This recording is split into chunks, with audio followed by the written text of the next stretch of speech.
broadcast network, AFTERBUZZ TV. Over 20 million weekly downloads in over 150 countries, and your #1 source for after-show entertainment.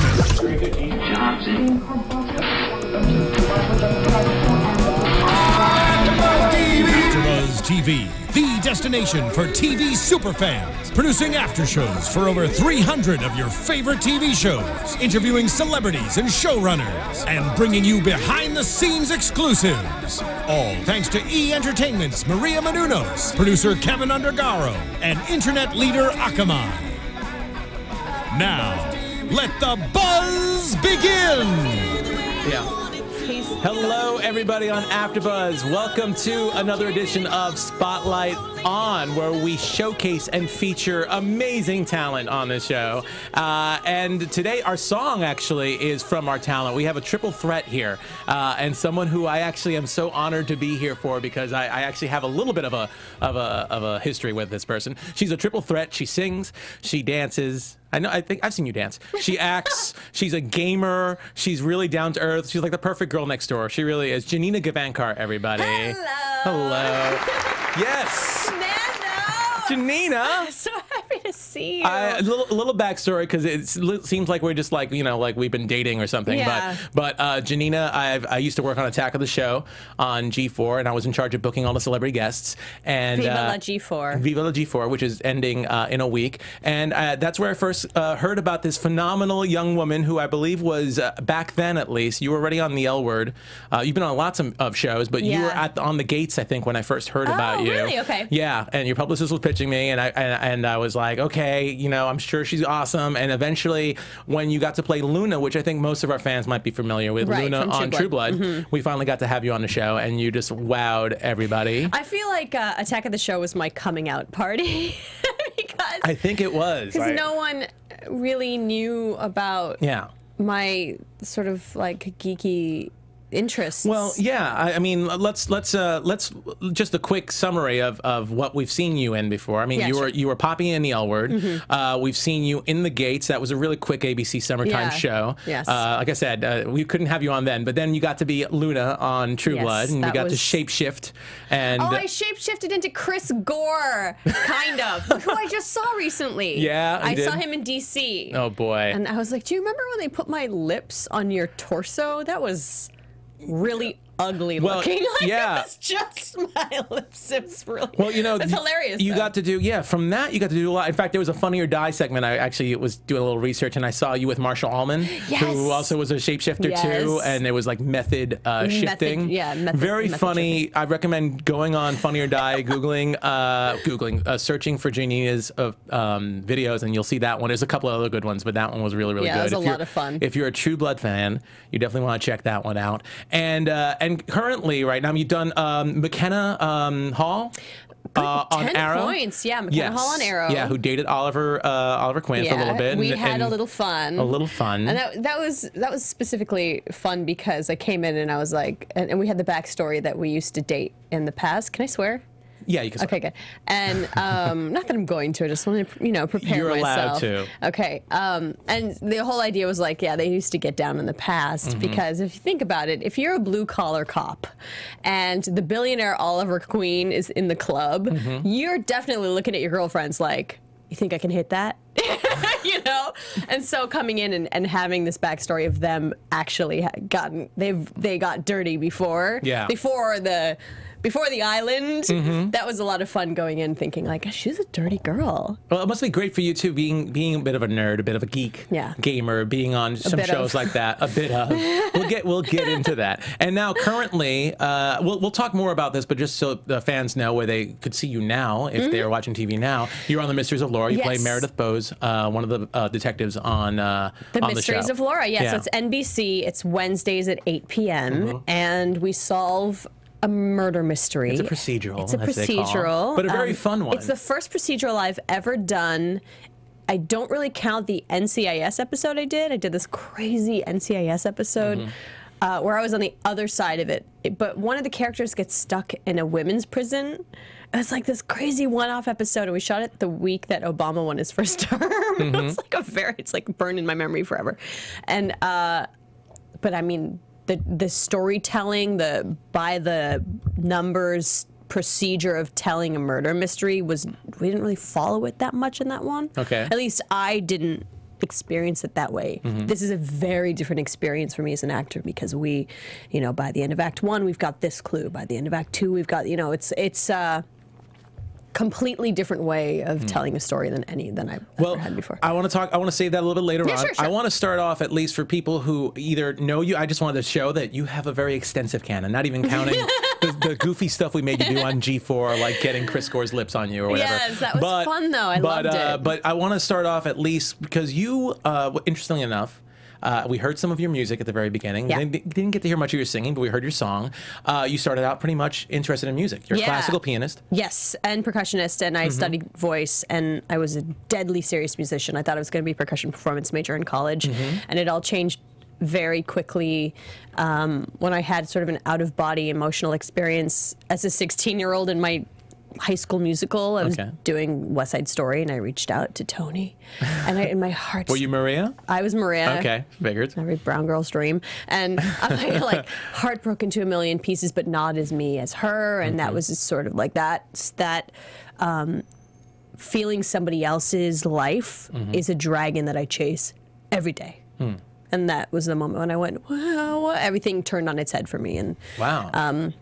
yeah, and then I got into a summer semester at Yale in the theater department, and I got my ass kicked. And then I realized, like, yeah, this is something I'm ready to dedicate my life to this. Like, as if you know what you're going to dedicate your life to at 17, 18, but I chose, and it worked out. So well, no, it's great to have a vision that early and to go for it. Yeah, and quite honestly, the template, the process of breaking down a scene and looking at a piece by the notes and also zooming out and looking at it from an emotional experience is exactly the same in music and in acting for me. It's the same template of process and work. Nothing's really changed in that way for me. It's just a different medium. What were your influences? Who were your influences growing up? Influences? As far as people you looked up to, you know, I mean, musically even, but I'm thinking more acting. I didn't even listen to popular music until I got to college. Okay. And I like fell into this pop group assigned to Cash Money Records, and like I have this whole other life of this crazy experience that I had being signed to them. But I didn't even, this is embarrassing, but people used to, my middle name is Ziona. Okay. And so my initials are JZ. And in high school, people would be like, hey, JZ. And I didn't know who Jay-Z was. So wow. Okay. I have a very distinct memory of being like, that's so cool that they know that my middle name is like a Z. It's cool. And it was just, it was memorable because of Jay-Z. Anyway, so stupid. But acting-wise, how about acting-wise? Acting-wise, I mean, I don't even know. Listen, like, I watched... I watched like The Sound of Music and Mary Poppins a million times when I was growing up. That's beautiful. I mean, obviously you had the musical theater connection from doing West Side Story. Absolutely. So that makes sense. But I didn't really, you know, I wasn't allowed to watch TV growing up. Very few shows I was allowed to watch. We were allowed to, oh my God, side note. Okay.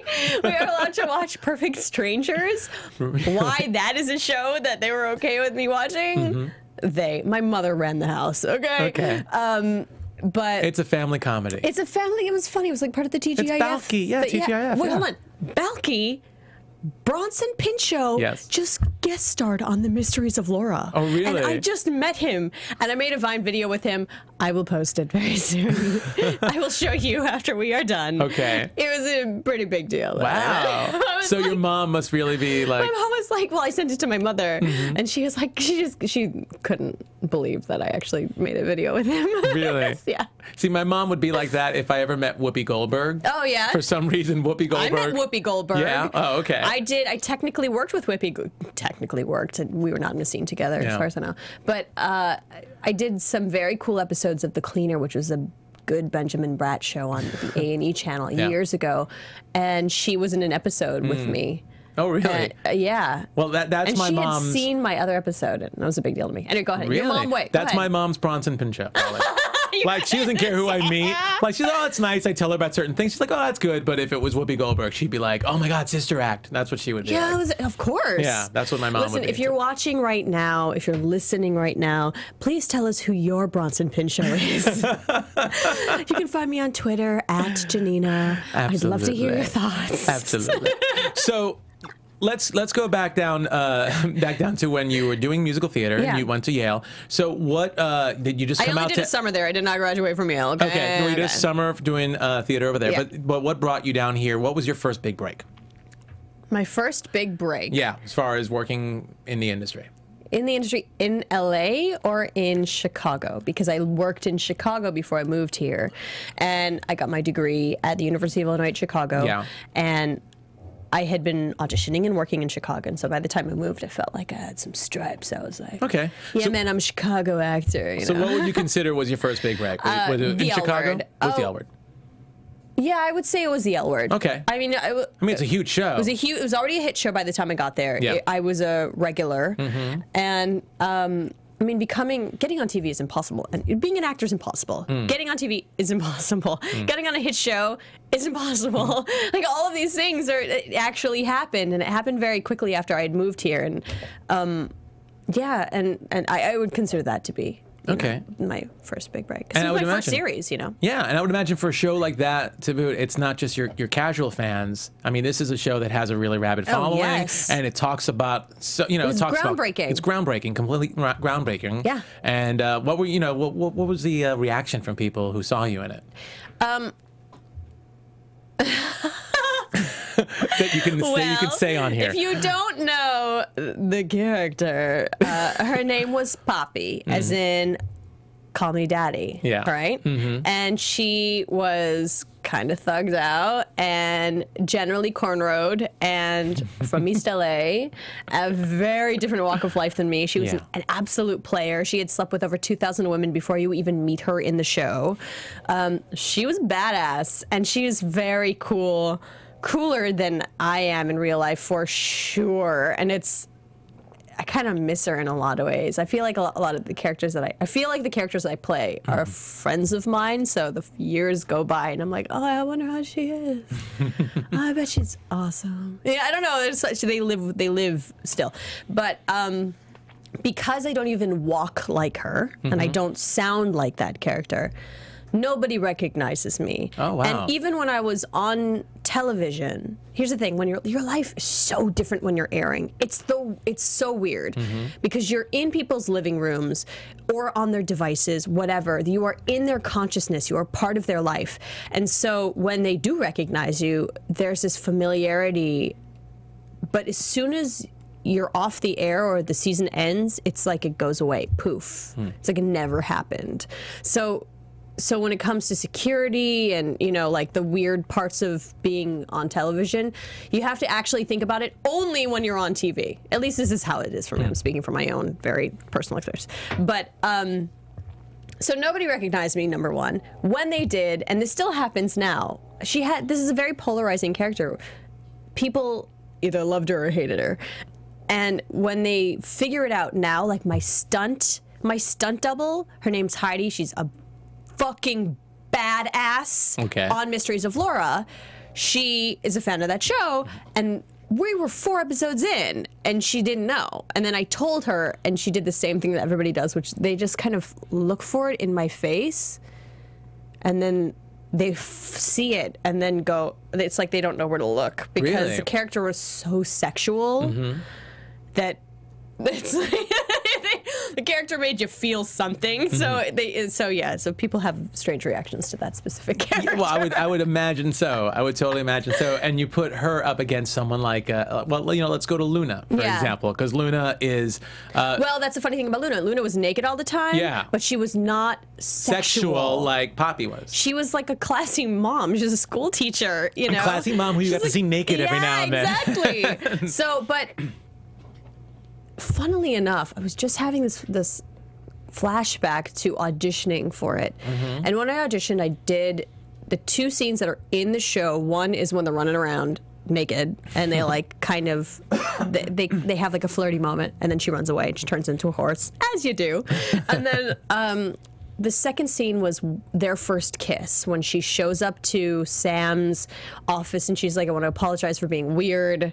And then they have their first kiss. That was the audition scenes. And I went in and I did them like a sort of classy girl, like who I thought Luna was. She's a mom who's trying to keep her shit together. Yeah.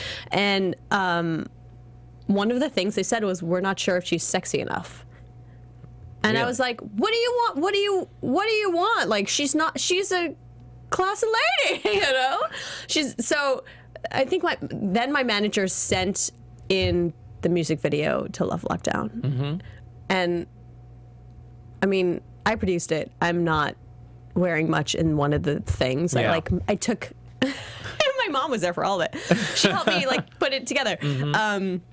I took athletic, athletic stretchy, when you do your ankle and what is it? The tape. I'm not sure. Like athletic tape, you know, like nude color, and I like made an outfit out of it, out of tape. Love it. Anyways, they sent that. And I think that's what got me the job. So that video got you the job. My moment of complete artistic expression. That song was explaining exactly what I was going through in that moment in my life. It was a dark place. I made that video, got through it, and I did it in an artistic way, but it ended up getting me True Blood. I think. Yeah, no, and you were great. I mean, True Blood's such a great show. I loved it, and you were great in it. And that's when things started moving for you. That's when I started. That's when I got to know you. Yes. And I'll never forget this.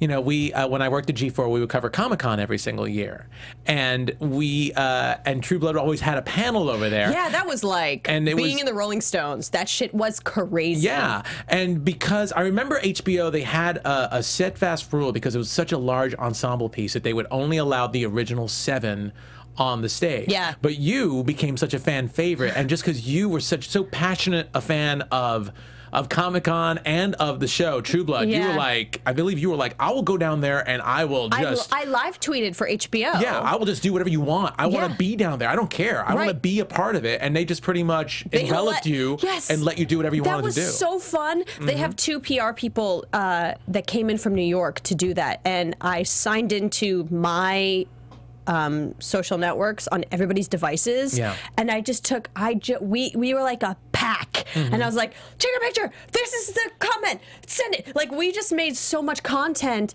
and I mean, nobody was live tweeting back then. Yeah. Nobody was doing any of that kind of stuff. What was that, 2011, 2012? I think it was 2011. It had to have been, right? Yeah. And I think that was the first time, because you were there twice for True Blood, I think. 2011, that it was, and it was...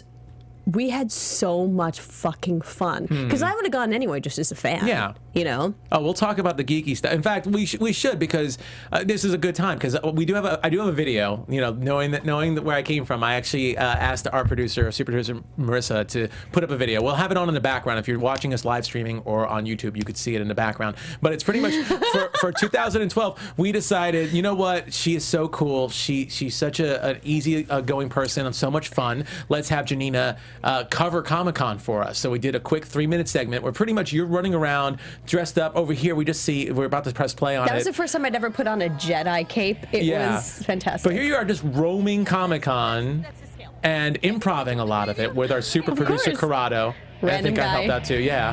I love this. Oh shit, that was weird. The Hoff was pretty trippy. You hear the video, but right now she's, Janina's caressing Kit from Knight Rider, and David Hasselhoff is at Comic-Con. On top of it. And you get to enjoy that. So this is some of the fun stuff that you get to do, and I think it's awesome that you are, first of all, just such a geek.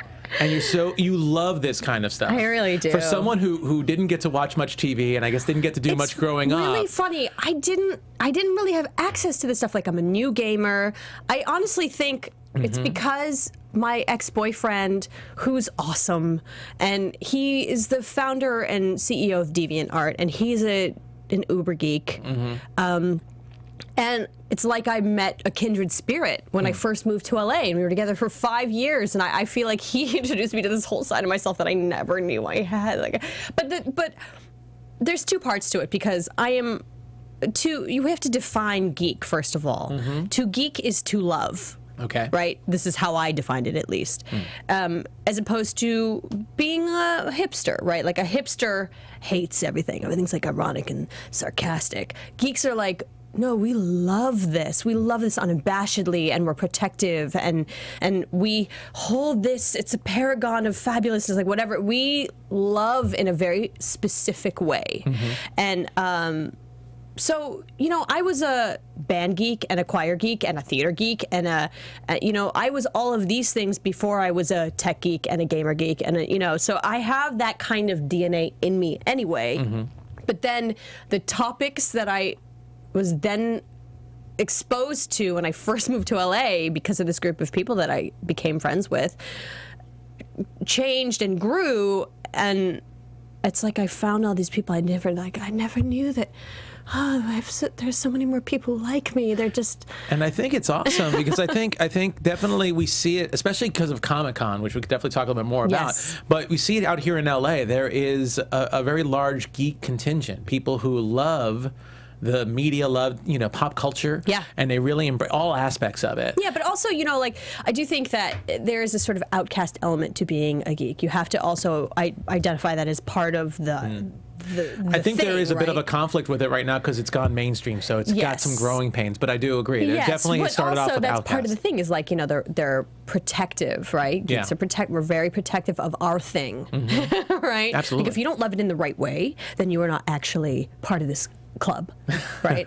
And I totally have nerd rage in ways about certain things like that. What? Like, I don't. Do you have nerd rage about any of the shows you do? Is anyone ever like?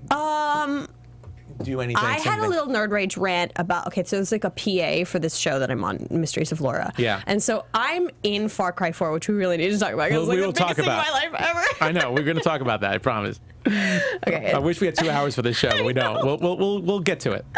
Okay.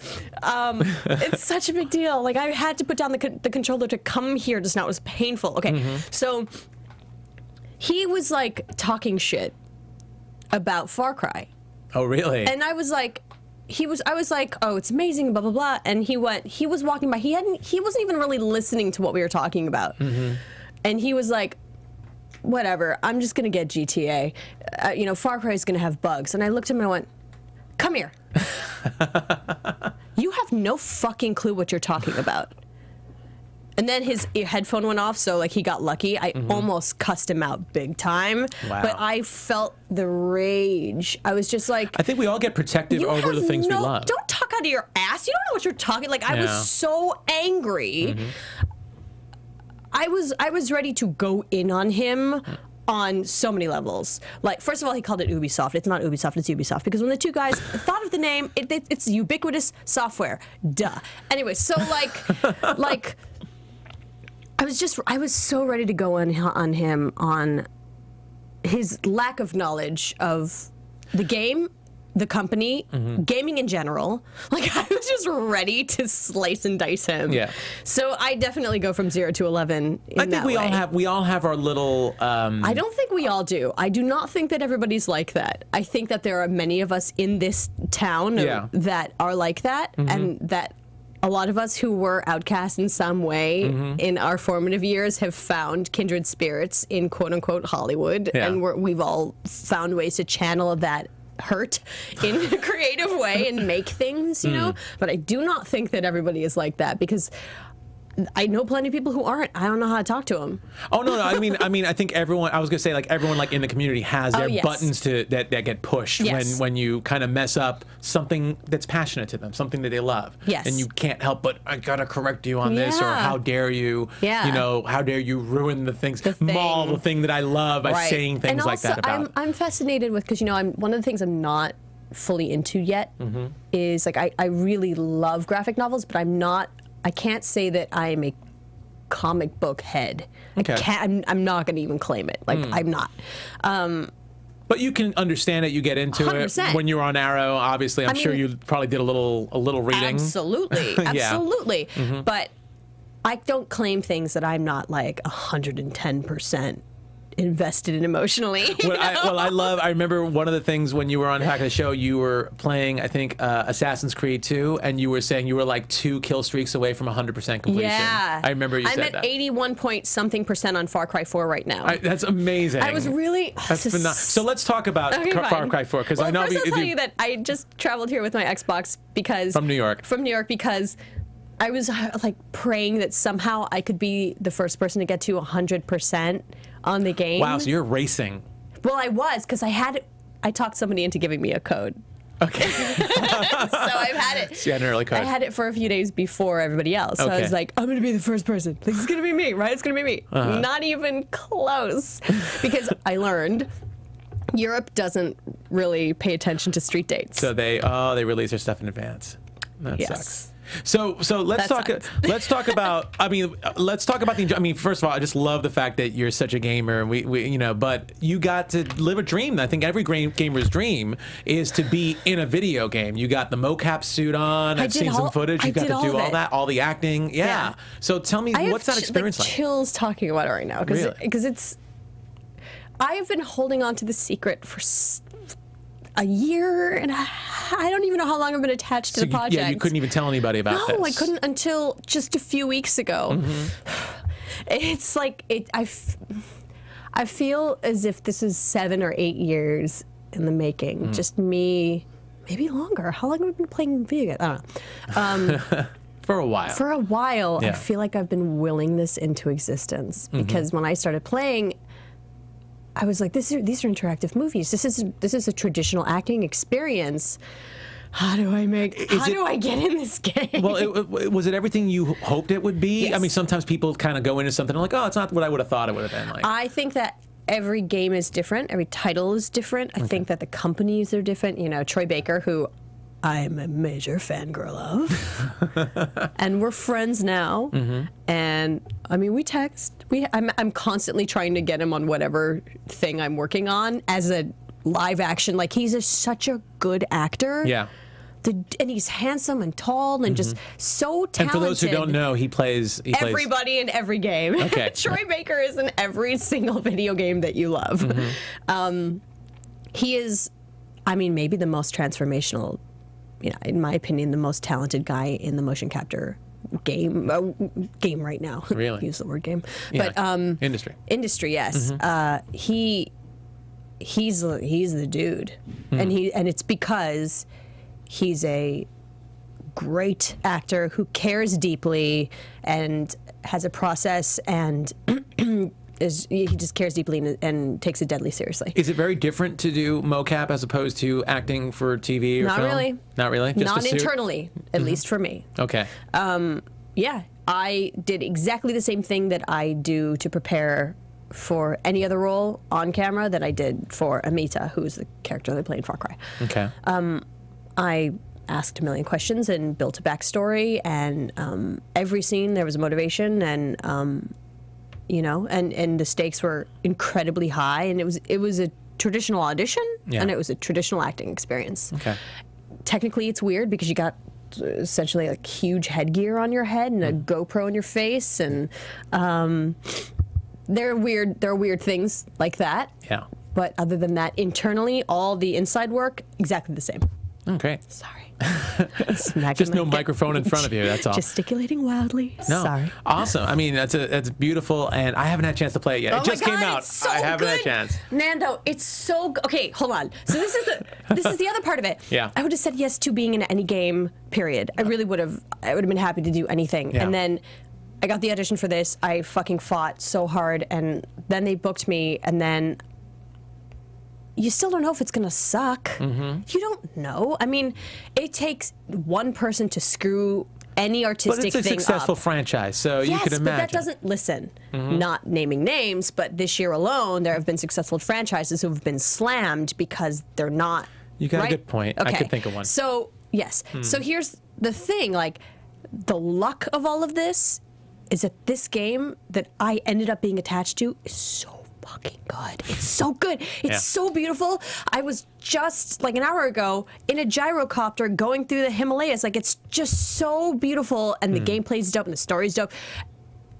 I can't, and it's now like really, it's making its way onto all the, you know, the Game of the Year lists, and I can't believe it. It's definitely one of the most buzzed about games this holiday season. There's going to be tons of people buying it on Black Friday, I can imagine, or for the season. It's huge. It feels like it's I feel so lucky. Like I'm playing it and I'm just like, I can't believe this is the one I was a part of. Anyway, all right. I could go on forever about it. Well, let's talk about, okay. Well, first of all, you know, you said earlier that it's so hard to get on a TV show, a hit TV show, whatever, but you have been doing pretty well. And I mean, right now you're working in New York on Mysteries of Laura. Yeah. I mean, how have things changed for you? The fact that you've been able to get on more of these shows and get more of these things. I don't think anything's changed. Nobody's handed me anything. Okay. I've had to fight for every single part that I've ever gotten. Okay. Except for like Garfunkel and Oates. I did an episode of Garfunkel and Oates. Ricky's been a friend of mine. And she's another awesome person. I know. Yeah. Fucking rad and smart and funny as hell. I know. And those girls. I have a major crush on both of them. You should. Yeah. Good taste. They called me, asked me if I wanted to be a sexy weed doctor. And I know who they're basing it off of. I was like, yes. Okay, so in that case, yeah, that doesn't count. It's a friend of yours. But generally, I've not had anybody hand me anything. I still have to go into every audition room. That's great because you're building like a gun to their head, like this is mine. I'm sure they also see some of your past work, and they're like, you know, there's something there. I mean, you probably still have to audition. You're not. I'm guessing you're not at the place where they just hand you stuff like you said. Nobody's handing me anything. But you still get to go and do a great audition. And they say, oh well, check her out from this show and that show and this show. Sure. Yeah. Sure, but there are people who are so much more famous than I am. And they're going to get it. Yeah. I have to outact them. That's what it's always been. That's what I assume it will always be. I'm 100% okay with it. And I grind. I'm like, you know, I'm, as we've said before, generally nerdy. Yeah. I take things really seriously. And I just will work.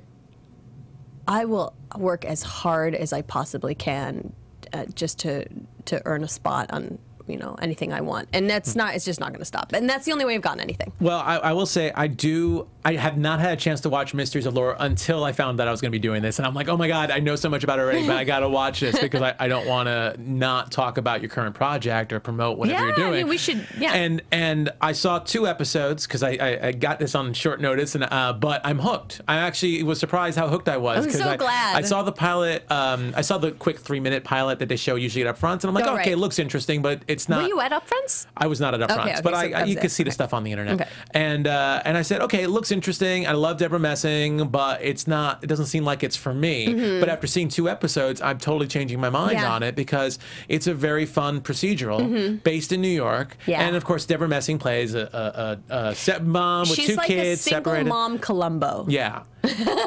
and she gets to be in crazy. And I was telling you this beforehand. It's like if this was shot in the 60s, Lucille Ball would be the lead. Yes, it's perfectly a Lucille Ball type of show because it's like, oh, watch her getting. She like the last episode I saw. I think she was like running a senior citizen dance movement class at one like point. Work your hips out. And in front of kids like at a school for church talking about like she always gets into these weird situations and the banter's funny and you get to play one of the detectives on the show. And you have awesome moments too. I mean, and I think the whole cast seems to have fun. What's it like working on a procedural as opposed to something like True Blood, which is just a storyline that keeps going and going forward? There are funny things that like it's hard for me to, you know, when you're doing a procedural, it's like there's a clue, and then there's a suspect, and then it's not the right guy, and then you get a next clue, and then there's a procedure to the way that we tell the story. So every so often, and if you watch it, you will see there's an information dump. Someone's got to do the information dump at least once an episode. The first 3 episodes, it was me. It was like, I just did it the other day. Kevin Park, 16, blah, blah, blah. His mother says this. It was maybe this guy. You know, like, it's just all this information. I can't remember it. I can't make myself remember it. If the character feels something, if the character I'm playing feels something, I can remember it first try. Because it's attached to an emotion. But when I'm just giving information, I'm like, oh my God, I can't. I got to run it so many times to be able to make my brain remember anything. So that is different. Okay. And then the sort of where are we in the telling of the story thing is... Because you're following 2 stories. You're following the episode of the week, and you're also following a long-term, like, you know, you're flirting with Billy. Where are you in this relationship? Totally. And all that stuff. Totally. And then also, we're kind of figuring it out as we go. We're a brand new show, so there were parts of my character that again, going back to like, I like to build a backstory. I didn't know half the stuff that has been revealed about my character until now. I'm like, oh, I'm into him? Oh, I didn't know. Oh, okay. You know, so that's, it's a very different kind of experience. Also, working on network is very different. And I would think working on network is very different because you're used to working on cable. Your two biggest shows were on cable. Yeah. And even though I did do a series on ABC, but that was a summer series. And then like the Vampire Diaries and Arrow are also CW, but that's not traditional network. So it's. But this is traditional network on NBC. And it definitely seems like they put a lot. I mean, they love Deborah Messing, so they put a lot. They invested a lot into this show. And they were 100% right. Yeah. They bet. And they bet on the right horse. And she's a great comedy actress, yeah. A fantastic comedy actress. She's the real deal. Yeah. And what is it like doing a procedural out in New York City as opposed to cold most of your as work? fuck right now. I can imagine. I'm a New Yorker, so to be honest, I love watching shows that take place in New York as long as they take place in New York and you see it, you know, because I'm like, oh, wow, there you are chasing a suspect down Central Park East. Oh, there you are hanging out in Central Park South. How about running through Times Square, gun drawn? I did that. That must be awesome. You cannot do that. You cannot. You cannot really run down Times Square with a gun drawn without getting tackled by a million people. Yeah, I mean, I was definitely like, is this safe? Are we good? Are we good? I mean, there were cops everywhere, and they knew about it. We've definitely done some very interesting things. Yeah, I did a big Heidi, my stunt double. She did a big tumble down. Did you see that? Yeah, I saw. That was one of the shows I saw. It doesn't even look as crazy it was. She fell 12 feet onto a guy, and then they tumbled, and then Colin Donnell, who plays Tommy Merlin in Arrow, who guested on our episode, I like got on his back, and we're like, oh, yeah. They show that one shot. You got a couple of leaves on your back. Exactly right. We basically picked leaves up and pushed them all over each other, and we're like, yeah, you look good. That's it. All right, great. That's it. That's the job. So, is it fun shooting in New York? I can imagine with the crowd. I mean, look, being a New Yorker, and I used to work out there and everything like that, it must be awesome, the vibe of New York, having people coming by and watching the scenes and everything. It must be so much fun. Except that not that many people are stopping by because there's so many shows in New York now that they're sick of us. They're kind of used to it. They're just like, ugh, the parking's fucked. Thanks a lot. Like, oh, these trailers again. God damn it. Like, they're over us. I don't know. I mean, I live there and I can understand that, but at the same time, I've always loved whenever I see something, I'm like, okay, what's shooting? Yeah, what is it? You got to figure it out and see what's going on, which is awesome. Yeah, that's super fun. Sometimes we do. We have an amazing group of PAs. They're all 21 years old. Yeah. They're like these two guys, Gustavo and Derek, who like, let's just say it now. Let me timestamp this right now. I completely call it like in 15 years, these two dudes are going to be running shit. Yeah. I believe in these guys. Awesome. Anyway, so they're hilarious, and they put the names on our trailer doors. We weren't in our trailers that day. We were like a wrap for the day. They put Will Smith and Tom Cruise. Doors, that's funny. Just to watch what people will do. When they walk by. Oh my god. I used to do that when I worked in New York. I used to fool people. I used to do stuff like that all the time. Oh my god. Like people, like you're on the line and people are like, what are you waiting for? Oh, didn't you hear the Beatles are getting back together? And people are like, really? And some people just don't even like clues. They're like actually waiting in line for a good 30 seconds to a minute, and they're like, no, we were joking. We were joking. Yeah, we were joking. We were kidding. We were online for pizza. You know, sorry. Oh, I like pizza. Yeah, I'll just keep standing here. Yeah, stay for the pizza. I knew it was pizza all the time. Absolutely. So let's talk a little bit more about the game, because I think it's just so fascinating that you love to code. You love to create stuff. I'm not good at it. But you love to do it. But I like to do it. I mean, come on. How many beautiful women like you are like, oh yeah, I like to code in my spare time? I think that there are many, many more than people know. Really? I just think that it's the fact that I'm an actor that people are surprised. You're a spokesperson that gets to do it for everybody else. There are plenty of people like me, and there are plenty of girls like me. But like I remember you said like sometimes you're on a plane and you're bored, that's when I do my best. That's when I do my best like hack job coding. and I mean, let's talk a little bit also about that, and also about social networking, because I remember the story that you told on Attack of the Show that you claim you're the first actress to have ever joined. I am. You are the first actress to be on the show. I don't know why people keep saying I'm claiming. Like, I am. I don't know, because they want to just cover their bets in case somebody else does. Actually, I'm in the Twitter book. There's a Twitter book now about like the dawn of Twitter or whatever, and it talks about like when Biz Stone, who is like an old acquaintance from the beginning of Twitter, and he was like, he had to check to see if it was real because I was the first actor to join.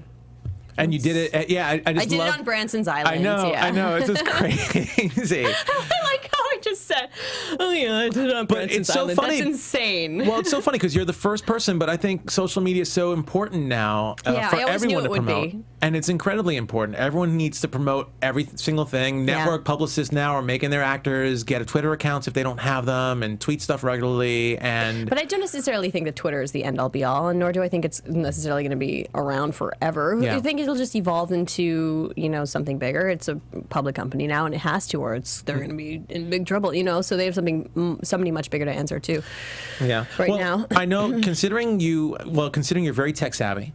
And considering you have gotten a lot of work, I mean, what would you say to people out in the industry as far as how do they, you know, what can they do to get some exposure? What can they do to get their big break? Exposure. Well, it's less about exposure and it's much more about being deadly serious about what you do. Okay. Don't worry about the exposure. That'll come when it comes, you know?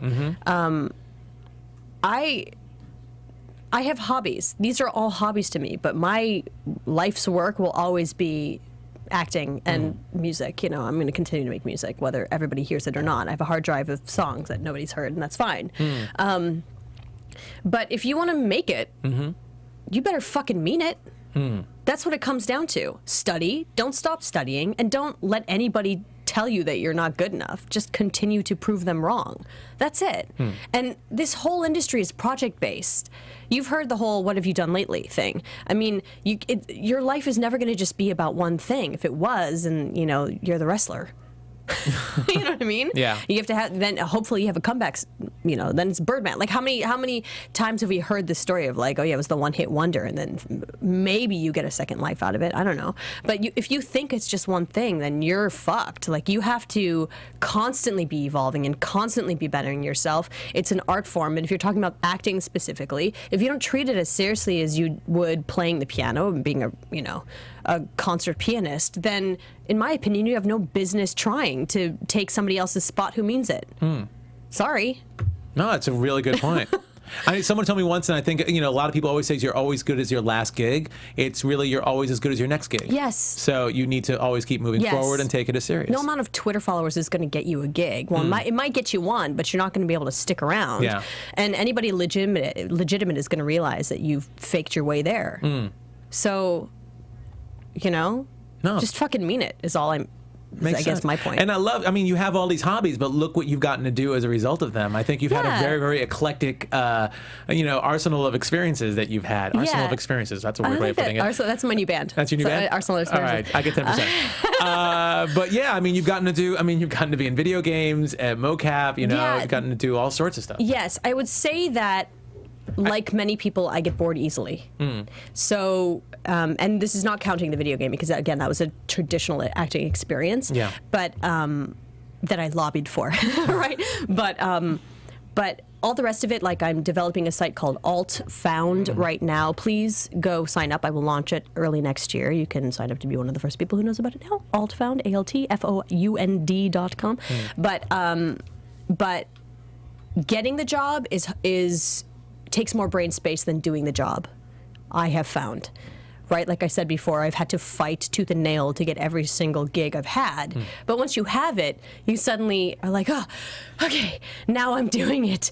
And so, you know, I can do that. It's called The Mysteries of Laura. It's not called The Mysteries of Meredith. I have a day off every so often. Guess what? I get really fucking bored. So I make things.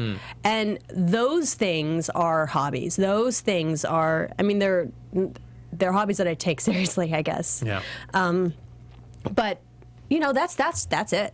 Okay. One thing I want to hit on. Just want to know exactly what it is you're watching right now. Is there any TV or movie? We know what video game you're playing. TV shows. Yeah. Well, last night, I mean, I lost. Oh, big thing. So an old friend of mine is this director named Seth Mann. Okay. And he just directed 2 of the best Homeland episodes. My heart jumped out of my throat Homeland. when I saw his name. I host a Homeland really? show. So he did last night's and 2. The one before last night, or before that? Before that. Homeland has gotten so good. The last 2 episodes in particular. I mean, the build up to get to these last 2 episodes has been amazing. But last night was a oh my god, holy shit episode. Holy shit! Yeah. And I mean, and that's the writing, of course, but also just his direction is just so. I'm so proud of him. That's great. He's amazing. He's so talented. So Homeland. Got that. And also, you know, being a brown actor, growing up, we had nobody on television, and it sucks that everybody's a terrorist right now on this show, but they are doing amazing work. So. And there's this younger crop of brown actors that are on that show, and I'm just like Googling every single one, like, oh my God, they're amazing. So that's very exciting to me as a person of color. And then The Walking Dead. Yeah. Big time. I mean, I also last do that night show. I caught up on Homeland and Walking Dead. Yeah. And you do that show here too? Yeah, I do that show here too, which is awesome. I'll come and do that with you anytime. You are welcome Either to come of these on. shows, actually. Seriously, if you want, if I'm in LA, I'll totally come. If you're in LA, absolutely, you're totally invited to. I would love to have you on. I just sit on that couch and listen to you guys, actually, or I could watch it in. No, I would want you to just watch it in. I would want you to talk on the show. I would definitely would. But yeah, this has been the best season of Walking Dead. Those are the two shows you just think. They're both in season 4 right now, right? I think Walking Dead is season 5. Oh, is it? Yeah, season 5. I mean, by season 4 and 5, people are already going. Yeah. With they're winding down. They've run out of ideas on TV shows, and the fact that both of these shows have leveled up. Well, in such different ways, because Homeland had to reinvent themselves. Yeah. And Walking Dead, luckily, I think the different showrunners have probably also, new blood in the end, has actually helped it. them. Plus, also, Kirkman still has a million ideas for the comic book. Right. And the spinoff. And the spinoff. The mobile game. And so much. So how they've gotten it so right. How have they figured out? I mean, I know we have to stop. Yeah, I know. Sorry, guys. Oh my God, we're 46 minutes in. 46. We could talk for another 40 minutes. Oh, no, hell, we could talk longer. We're going to keep talking. We're gonna keep you guys won't be able to hear what we have to say. But I do want to at least one last push. So Alt Found is where they can. Alt Found, yeah. So this is basically I've been finding alternatives for all of my friends for a long time. You know, the geeks have won. They don't look the way that they used to. We are fucking grown and sexy and stylish and at no expense to our intellect and soul. So this is a site for my people. Okay. You know? Like, you know how you said, like, oh, it's just so weird seeing a person like you. There are a ton of people like me. We don't have a place to go to find all the dopest shit. I love it. So this is what this So this is, you're going to be launching that early 2015, but they can probably go on now and see a little something on altfound.com. .com. And then sign up there to be one of the first to hear about it before it launches. Sign up. You just told me about it. I'm going to sign up on it. And yeah, please keep in contact with anything Janina Gavankar. And we can find you on Twitter as @Janina. Yeah. Because you were the first actor on Twitter, so of course you got Janina, not Janina, and some random number or something like that. So and of course the Mysteries of Laura, which is on NBC Wednesdays 8 p.m. Well, you got that down totally. So I'm so glad to have you on the show. You can find me on Twitter and Instagram @Nandovel, Nandovel, and you can find me here on AfterBuzz on some of the recap shows like Homeland and Walking Dead, which you may see Janina on. I'm so happy to see you here right now. I'm so happy to see you too, and also do Scorpion, which I didn't do this week because I wanted to be here with you. Scorpion. Yeah, but I wanted to be here with you, so that's more important to me right now. Thanks. But anyway, thanks a lot for tuning the Spotlight on. Feel free to tune in. We'll have a lot more great people like Janina in the future, and hopefully we'll have you back in many different capacities. For sure. Whenever. All right, thanks a lot for tuning in. From executive producers Maria Menounos, Kevin Undergaro, Phil Svitek, and the entire AfterBuzz TV staff, we would like to thank you for listening to the AfterBuzz TV network. To watch or listen to other after shows and post comments or questions, be sure to visit AfterBuzzTV.com. I'm Sir Richard Wentworth, and this has been a presentation of AfterBuzz TV. Buzz you later. The views expressed herein are those of the hosts only and do not necessarily reflect the views of AfterBuzz TV or its owners or principals.